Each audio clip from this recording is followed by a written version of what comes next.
Hello everyone. ASC academy में JEE mains, NEET, Maharashtra CET की classes start हो चुकी हैं। बहुत अच्छे स्कूल्स के बच्चों ने एएससी एकेडमी में एडमिशन ले लिया हुआ है। आप भी जल्द एकेडमी विजिट करें। सीट्स बहुत लिमिटेड हैं। ये इस्तेकबालिया मीटिंग के सदर हमारे सरपरस्त मन्ना भैया और किले के रहने वाले तमाम ही मेरे साथी, साइड में मेरी माएँ बहनें बैठी हैं, छोटे छोटे बच्चे हैं।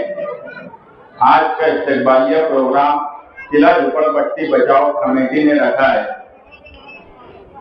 आज मुल्क के जो हालात हैं उस हिसाब से इस्तेकबालिया प्रोग्राम करना ये मुनासिब नहीं लगता, मगर इनके घर थे और ये बेघर होने की तरफ जा रहे थे, इसलिए ये चाहते थे कि रखा जाए। यहाँ पटाखे भी फूट रहे हैं। हमारी आर्मी जो है वो भी दुश्मन मुल्क में पटाखे फोड़ी। मैं तो यही मानूंगा जो पटाखे फोड़े जा रहे हैं ये हमारी आर्मी की भी हौसला अफजाई हो, इसलिए फोड़े जा रहे हैं। आज की मीटिंग कल के हाईकोर्ट के फैसले के बाद जो हमें राहत मिली उस ताल्लुक से बुलाई गई है। कल का जो फैसला था वो कई मायने में हमारे लिए बहुत बेहतर इसलिए भी है कि सिर्फ सवाल एक किले झोपड़पट्टी का नहीं था। 20 जनवरी 2025 को गवर्नमेंट ने जो नोटिफिकेशन निकाला कि पहाड़ पर जो किले हैं, जमीनी किले हैं, ऐसे तमाम ही किलों का सुशोभीकरण तजीलकारी करने के लिए वहां का इंक्रोचमेंट निकाला जाए। शासन ने, सरकार ने कोई निशानदेही कहीं नहीं की कि ये अतिक्रमण है। वो प्रशासन अपने अपने लोकल प्रशासन का काम था कि वो तय करे कि अतिक्रमण क्या है, मगर जानबूझ के सरकार और प्रशासन सिर्फ एक कौम को, मुसलमानों को बेघर करने के नियत से वो परिपत्रक निकाला गया। और कल जब कोर्ट में ये मामला आया तो यहाँ बहुत से जिम्मेदार बैठे हैं जो मुसलसल कोर्ट में हाजिर थे। कोर्ट में 15-20 मिनट बहस चली। सरकारी वकील ने भी पूरी ताकत से कोशिश की कि फैसला आज या कल में, कल वापिस यानी आज रख दिया जाए। आज हाईकोर्ट का आखिरी दिन था, उसके बाद वेकेशन शुरू होगा 1 महीने का। उसने भी बहुत कोशिश की और उसकी भी कोशिश जब सामने आकर बहुत ताकत से लड़ता है और उसके बाद कोई फैसला आता है तो सब चीज समझ में आ जाती है। जो सरकारी वकील थी उसकी कोशिश भी सरकार की तरफ से बहुत बेहतर थी, मगर हमारे वकीला ने भी वैसा डिफेंस किया और वैसी बात रखी। जज साहब को कहीं ना कहीं ये मानना पड़ा कि सिलेक्ट करके नोटिस दी जा रही है, इसलिए उन्होंने ऑर्डर में लिखा, ऑर्डर भी आ गया कि प्रोसेस ऑफ लॉ करके ही कोई भी कामकाज किया जाए। और 25 तारीख को सरकारी ऑफिसरान मतलब कलेक्टर या तहसीलदार अपना अफिडेविट फाइल करे। हम एकदम साफ हमारी पिटीशन थी, हमने कोई जगह नहीं मांगी थी कि इसके बदले में मुतबादिल जगह दे दो। हमने साफ कहा कि किले की जो 4 दीवारी है उसके अंदर स्कूल चल सकती है, उसमें जिमखाना चल सकता है, उसमें टेनिस कोर्ट चल सकता है, उसमें शौचालय बन सकती है। तो किला और खंडक, हम जहाँ खड़े हैं ये खंडक है, यहाँ हॉल बना रह सकता है। तो उसके बाद के लोगों को भी नोटिस क्यों दी गई? अगर नोटिस देने की बात है तो नोटिस स्कूल वालों को भी दी जाए और सबको दी जाए। अगर due to process of law के साथ भी हमको यहाँ पर जाना पड़ेगा तो हम वहां भी जाएंगे, अपनी बात रखेंगे। और जो इंक्रोचमेंट स्कूल के अंदर है, जहां से आरएसएस का हेडक्वार्टर चलता है, उनको छोड़ देना ये कहीं ना कहीं एक किसी को टारगेट करने जैसा है। और कोर्ट को भी ये बात लगी कि ये टारगेटेड नोटिस दी जा रही है। तहसीलदार साहब हाजिर थे, उनसे भी कई बार पूछताछ की गई, उनको भी बोला गया कि तुम्हारी नोटिस गलत है, तुमने गलत नोटिस दी है। बोलने का मतलब ये है कि ये फैसला होने के बाद आज ही मुझे विशालगढ़ से किसी का फोन आया। विशालगढ़ में 2 दिन पहले वन विभाग ने वहां के रहने वाले लोगों को, रिहायशी लोगों को जो सालों से रह रहे हैं, उनको भी 15 दिन में खाली करने की नोटिस दी। हम आसिफ शेख साहब से बात करेंगे और हम कोशिश करेंगे उनकी भी मदद की जाए। ये वही विशालगढ़ है जहां पर इससे पहले प्रशासन ने एक दरगाह पर जबरदस्ती बुलडोजर चलाया था।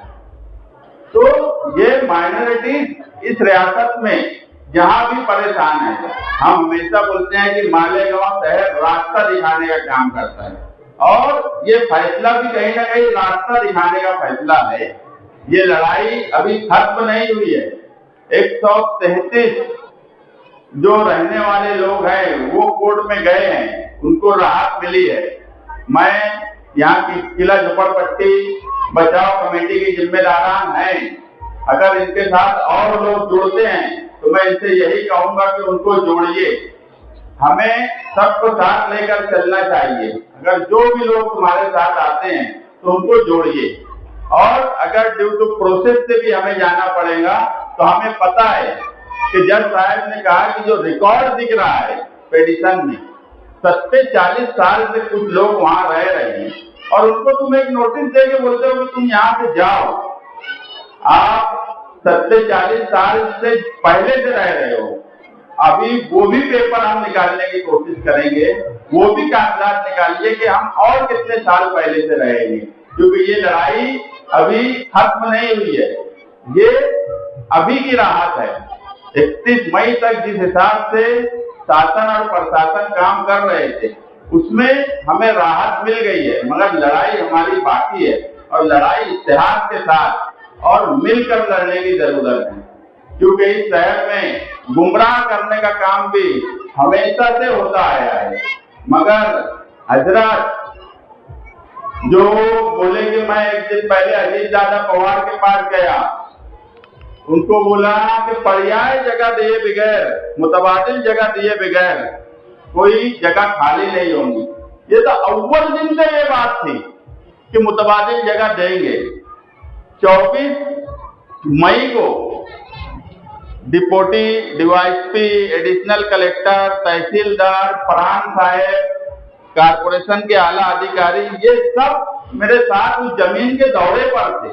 24 मई की बात है, जब हजरत सो रहे थे, जब भी वो जगह बता दी गई थी हमको, ये पर्याय जगह आपको देना है, आप बैठकर बात करिए। कई ऑफिशियल मीटिंग हमारे साथ की गई कि मुतबादिल जगह हम दे रहे हैं, आप जाइए। मगर सवाल मुतबादिल जगह का नहीं था, सवाल इंसाफ का था, और सबके साथ एक जैसा व्यवहार शासन क्यों नहीं करता है, ये सवाल था। कोई 50-60 साल से रह रहा है और आप बोलेंगे कि इनको 300 स्क्वायर फीट जगह हम दे रहे हैं या घरकुल योजना में जगह दे रहे हैं और वो चले जाएं, तो ऐसा होगा नहीं। 24 अप्रैल, हाँ मई अभी चल रहा है, 24 अप्रैल को हमारे साथ दौरा सारे सरकारी अफसरान ने कर चुके। इनका मामला ऐसा हो गया कि जब 178(3) पर बुलडोजर चल रहा था तो ये बोलते थे कि मैं ओहदे पे हूँ, जो लोग ओहदे पे नहीं है उनकी जिम्मेदारी है, तो आप इस्तीफा दे दो, आप इस्तीफा दे दो। जब सोशल मीडिया पर 178(3) की खबर आई कि कुछ लोग मिलकर मसाइल हल करने की कोशिश कर रहे हैं और हल हो जाएगा, तो हजरत वहां भी पहुंच गए। मगर मैं उनको बोल दूं कि हजरत वो दिन लग गए जब खलील मियां घर से भागता उड़ाया करते थे और लोग यकीन मानते थे। अब चप्पल घिसनी पड़ती है, कोर्ट की 70 पैंतरी 4 बार उतरना चढ़ना पड़ता है, अब ये दिखता है लोगों को। अब भागते उड़ाएंगे तुम घर पे बैठे बैठे और बोलेंगे कि मैं ये किया मैं वो किया, तो कोई यकीन मानेगा नहीं। लोग समझदार हैं, डिजिटल दौर में हम जी रहे हैं, अंधभक्ति की भी एक हद होती है। लोग मजाक उड़ा रहे हैं, इनके बयान का मजाक उड़ाया जाता है, 178 की बात हो या अजीत यादव पवार साहब के पास जाने की बात हो, अरे तुम यही एडिशनल कलेक्टर से मिलते तो बोलते हम पर्याय जगह देने वाले हैं। ये बोलते हैं कि पर्याय जगह, मतलब तुम सबसे पहले यहाँ सब गवाह बैठे हैं कि ईद के बाद तुम खुद यहाँ पर आए और आकर ये बोलते हो कि आपको यहाँ से जाना ही पड़ेगा, आपके पास कोई रास्ता नहीं है, आपको यहाँ से जाना चाहिए, आप अपना बंदोबस्त कर लीजिए। आप इस तरह की बात उनको बोलते हो। हमने और आसिफ शेख साहब ने कोशिश की कि कोई रास्ता निकाले और पिटीशन भी हमने बड़ी हिम्मत से तैयार की, हमारे वकील ने बड़ी हिम्मत से तैयार की। यहाँ बैठे हुए हमारे शकील भाई है, सल्लू भाई है, हसन भाई है, उनके साथी ये सुबह 8 बजे से वकील की ऑफिस के पास बैठ जाया करते थे जाके। इस्तेकबाल तो किले झोपड़पट्टी वालों ने इनका करना चाहिए, जो सही में कोशिश किए। अगर एक कागज अगर नहीं मिलता था तो यू टर्न लेकर मुंबई आए ये लोग और वो कागज लाकर दिए। सच मायनों में मेहनत इन्होंने बहुत की है, तो आज हमें कुछ रिजल्ट मिला है। मेहनत करने और कोशिश करने वालों को हमेशा कामयाबी मिलती है और कोशिश और मेहनत करते रहना चाहिए, यही सही बात है। सिर्फ हवाई बात, सिर्फ बैठे बैठे कुछ भी बोल देना, खुद का मजाक उड़ाना, शहर का मजाक उड़ाना, ये कब तक होगा। आज एक के मजहबी लीडर हैं, एमएलए है, मुझे बताओ अगर महाराष्ट्र में कोई मसला आता है मस्जिद और दरगाहों का, अगर विशालगढ़ में कोई मामला हुआ तो किसी ने ये नहीं देखा कि कोई एमआईएम का एमएलए जो सिर्फ कौम के नाम पर एमएलए बने हैं, जो मजहब का इस्तेमाल करके एमएलए बने हैं, कोई उनके पास नहीं आता, कोई उनको फोन नहीं करता। अगर पिंपरी चिंचोड़ पे मस्जिद का मसला आया, वो वही जमीयत के हैं, महाराष्ट्र की जमीयत, तो कल शेख आसिफ साहब को बुलाए कि पिंपरी चिंचोड़ में मस्जिद का मसला है। अरे तुम्हारे लिए सर्व की बात है, तुम उसी जमीयत के हो, उसी जमीयत से इलेक्शन लड़ते हो। तुम्हारे महाराष्ट्र के सदर को नहीं भरोसा कि तुम कुछ कर सकते हो। एक एमएलए होने के बाद भी विशालगढ़ पे अगर दरगाह का मसला है तो वो मुझे फोन कर रहे हैं, एक एमएलए और मजहबी लीडर को फोन नहीं कर रहे हैं, क्योंकि बाहर भी सबको पता है कि ये आदमी को कुछ नहीं समझता, ना कायदा समझता, ना कानून समझता, ना कुछ करने की कोशिश है, ना जद्दोजहद कभी मुसलमानों के लिए करते, ना उनकी तकलीफ के लिए करते। जो आदमी आपके शहर में कुछ नहीं करते, आपके शहर पे जब मुसीबत आ जाती, बांग्लादेशी के मामले से लेकर आज तक मुसलसल शहर पर मुसीबत आ रही है, जो उनके नहीं हो पा रहे हैं, जो उनके वोटर हैं, जिन्होंने उनके लिए वोट दिया, जो उनके नहीं हो रहे हैं, वो क्या महाराष्ट्र के मुसलमानों की नुमाइंदगी करेंगे। ये तो उनके लिए शर्म की बात है कि उनकी ही जमीयत उनको नहीं बुला रही है। यानी आप ये तो मानो, उनके मानने वालों को तो ये आंख खोल लेना चाहिए कि उनके एमएलए की क्या इज्जत है, क्या औकात है। सबको समझता है कि ये आदमी कोई कोशिश किसी के लिए करना, हाँ तुम इनको ठेकेदारी का बोल दो, अगर बोल दो कि ये किला झोपड़पट्टी उखड़ेगी तो यहाँ पर कुछ ठेकेदारी करने का मौका मिल जाएगा, या किले की सुशोभीकरण के लिए 1.5-2 करोड़ अगर मंजूर हुआ है, अगर उसमें ठेकेदारी का कोई मकसद आ जाए तो फिर इनका तुम देखो बम्बई, नासिक, मालेगांव एक कर देंगे ठेकेदारी के लिए, कमीशन के लिए। मैं अभी बोलता हूं अगर कोई आकर इनको बोल दे कि मुफ्ती साहब को उखड़ जाएगा, ये उखड़ जाएगा, तो ठेका 2 करोड़ का मिलेगा तुमको, फिर इनको देखो तुम काम करते हुए। सारा काम सिर्फ ठेकेदारी, कमीशन, यही नियत, बाकी कोई दूसरी नियत नहीं। लोगों का मसला हल करना, गरीब लोगों की तकलीफ को दूर करना, ये कभी नहीं वो करते और कभी वो कर भी नहीं पाएंगे। हमने और आसिफ शेख साहब ने कोशिश की। अभी हमारे एहसान भाई बोल रहे थे कि ये दोनों की ताकत, अरे भैया 10,000 वोट मिली है, मगर 162 के बाद अगर मिलाएंगे तो बहरहाल तकरीबन बहुत ज्यादा ताकत है। तो ये तो वक्त आएगा तो ताकत भी दिखेगी। 6 महीने में शहर ने देख लिया कि क्या क्या हालात, इस शहर पर कितनी मुसीबत आई, क्या क्या हो रहा है, कौन नुमाइंदगी कर रहा है, कौन कोशिश कर रहा है। हाँ, मैं पहले ये हमेशा बोलता था कि हम जो काम काज करते हैं वो सियासी नियत से नहीं करते, मगर अब हम सब काम सियासी मतलब से करते हैं। हमारी नियत कौम और गरीबों के लिए तो अच्छी है, मगर जब हमारा वक्त आएगा तो हम आपका भी साथ वैसे ही चाहेंगे जैसे हम आज आपका साथ दे रहे हैं। अगर हम आज आपके साथ खड़े हैं तो हमारी चाहत यही होंगी, कल जब हमारा वक्त आए, इलेक्शन आए, तो आप भी हमारे लिए कोशिश करिए। आज अगर हमारे पास पावर और ताकत होती, आज जो माइनॉरिटीज का सवाल है, कल माइनॉरिटी डिफेंस कमेटी की रात में एक मीटिंग है इसी ताल्लुक से कि जो चार्जशीट फाइल हुई उसके बाद दूसरी जगह जलगांव, औरंगाबाद, वहां के लोग भी परेशान हैं, उनका कोई पुरसान हाल नहीं है। वो भी आशीष शेख साहब से कांटेक्ट किए तो ये तय हुआ कि हमें उनकी भी मदद करना चाहिए, इसलिए कल माइनॉरिटी डिफेंस कमेटी एक मीटिंग नूरबाग में बुलाई है। हम कोशिश, मेरा बताने का मतलब ये कोई आशीष शेख एमएलए नहीं है, हम एमएलए नहीं है, मगर उसके बाद भी मालेगांव शहर हमेशा से, निहाल साहब के वक्त से इस शहर को हमेशा इसलिए माइनॉरिटीज ने देखा कि अगर कोई मुसीबत कहीं पर आ जाती थी तो मालेगांव शहर का नुमाइंदा उनकी नुमाइंदगी करता था। अपने शहर के साथ साथ वो दूसरे शहर के मुसलमानों के लिए भी कोशिश किया करता था, मगर आज का एमएलए ना इस शहर का नुमाइंदगी कर पा रहे हैं, ना कौम के दूसरे हिस्से के मुसलमानों पे अगर कोई मुसीबत आ रही है तो उनके ताल्लुक से कोई बात कर पा रहे हैं, ना असेंबली इजलास में कोई बात कर पाते हैं, ना ही कोई कानूनी तौर पर किसी की कोई मदद करते हैं। तो ये शहर कब तक ये सब बर्दाश्त करेगा? आपको भी ये सिर्फ किले का सवाल नहीं था, ये मालेगांव शहर के तमाम ही शहरियान के सामने एक सवाल था कि जो एमएलए ने कहा था कि अब कुछ नहीं हो सकता, उसमें हमने जो भी कोशिश की अल्लाह ने हमें कामयाबी दी।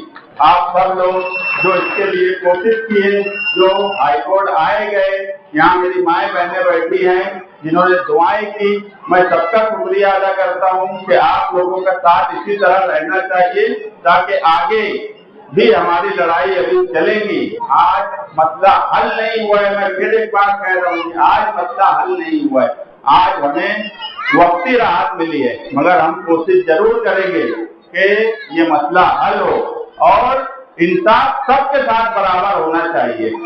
हम कानून के साथ रहते हैं, कानून की बात करते हैं, और कानून में कोई स्कूल और कोई झोपड़ा या कोई आरएसएस का है तो वो अलग नहीं है, कानून सबके लिए बराबर है और कानून सबके लिए बराबर होना चाहिए।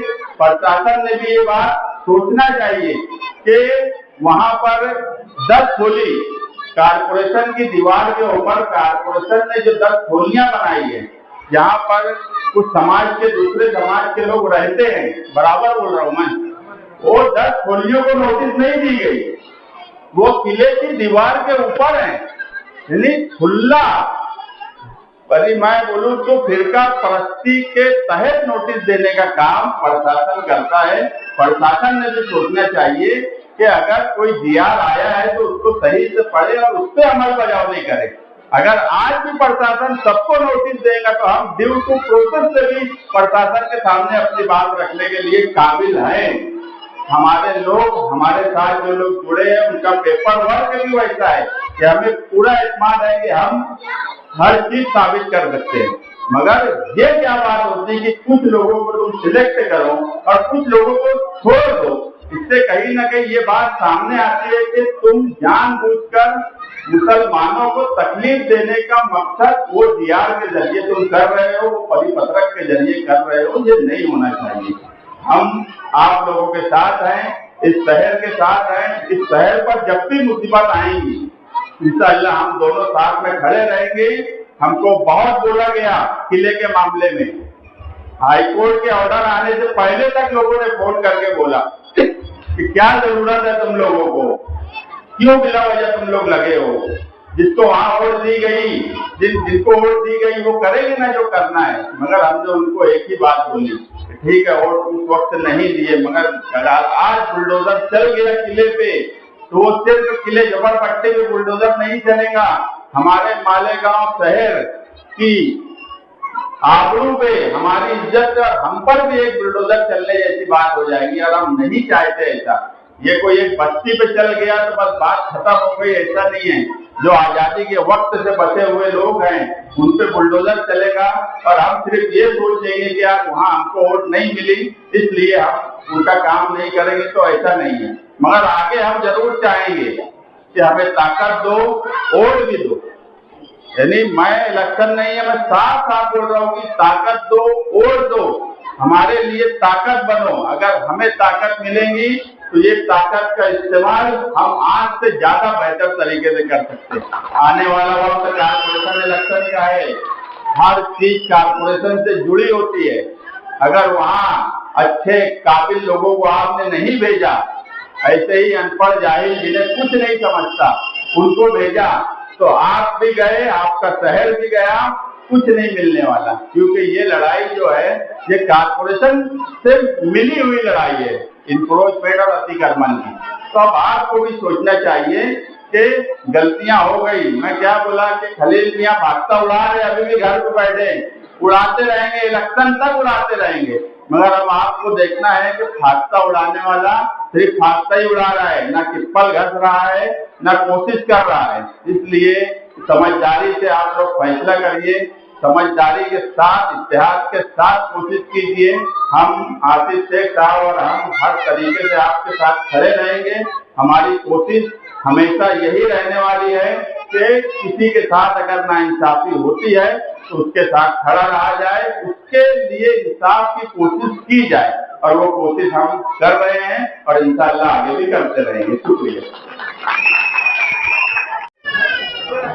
मंच पे बैठे हुए किला झोपड़पट्टी के सभी जिम्मेदारान, हमारे बड़े भाई मुस्तकिम डिग्निटी साहब और इतनी बड़ी तादाद में आए हुए सभी किला झोपड़पट्टी के लोग, पहली बात तो मैं आपका आसिफ सेक्रेटरी साहब की तरफ से और माननीय डिफेंस कमेटी की तरफ से बहुत बहुत शुक्रगुजार हूँ कि आप लोगों ने काम को पहचानते हुए काम करने वाले का इस्तेकबाल यहाँ पे रखे। जैसे हमारे जिम्मेदार मुस्तकिम डिग्निटी साहब भी यहाँ पर बैठे हैं। आपको जो भी कानूनी बातें हैं वो तो मुस्तकिम भाई बताएंगे क्योंकि इससे बेहतर वो जानते हैं।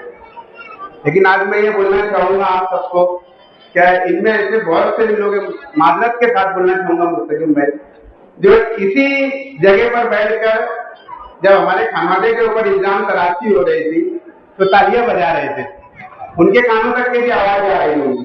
और आज यही किला झोपड़पट्टी का मसला जब आया तो यही सोच आती हुए जो आकर आप सबकी मदद किया, जिसके खिलाफ में लोगों ने यहाँ पर क्या क्या नहीं कहा हमारे खानवाले के बारे में।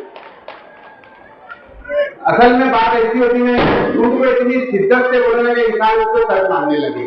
तो इतना झूठ बोला जा रहा था, इतना झूठ बोला जा रहा था, और आज की ताकत इतनी झूठ बोले जा रही है। थोड़ा बंद कर दो भाई आतिश भाई।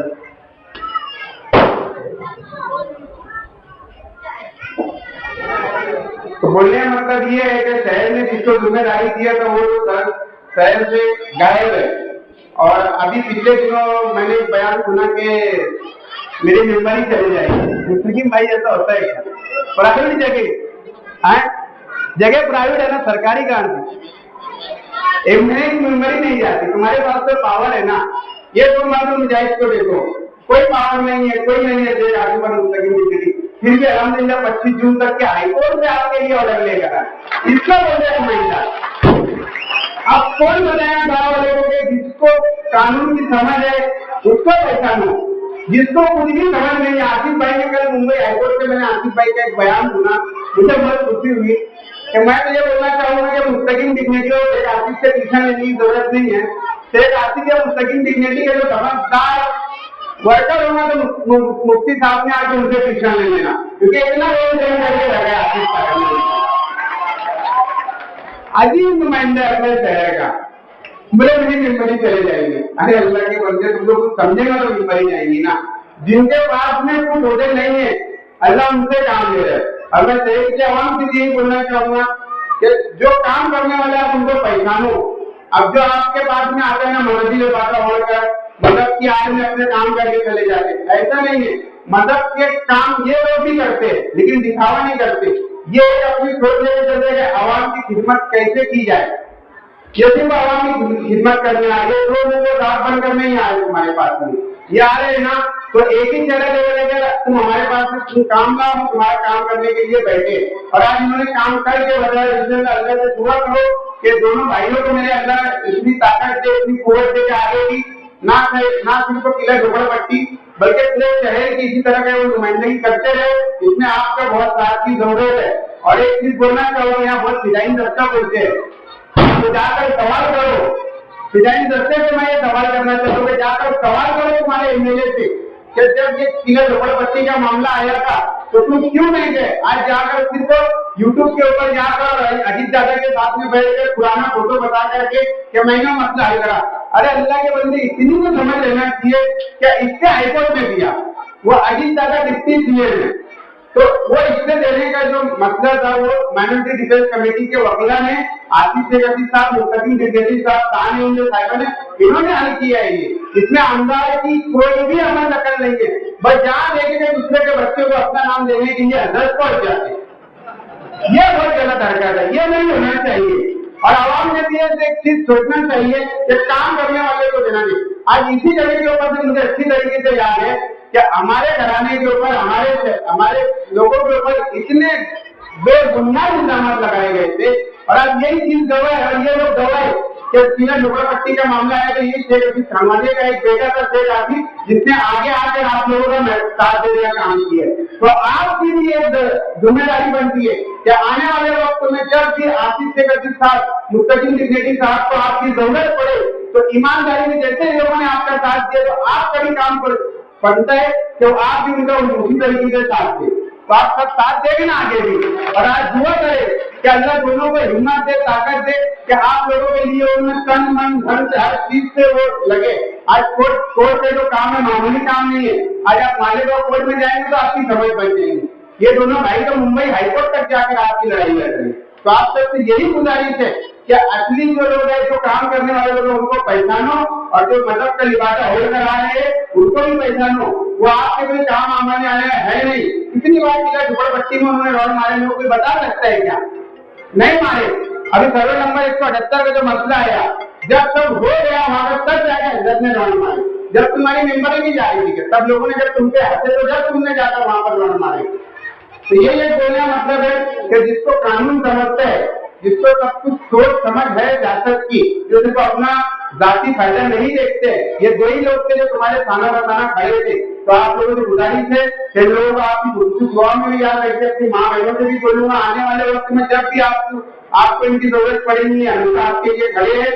और इतनी बात बोल के मैं दो बात खत्म करूंगा। आशीष शेखर साहब का आपने यहाँ पर शुक्रिया अदा करने के लिए बोला था, किसी मजबूत की वजह से यहाँ नहीं आ पाए। इंशाल्लाह आपसे आगे मुलाकात करेंगे। बहुत बहुत शुक्रिया। अस्सलाम वालेकुम।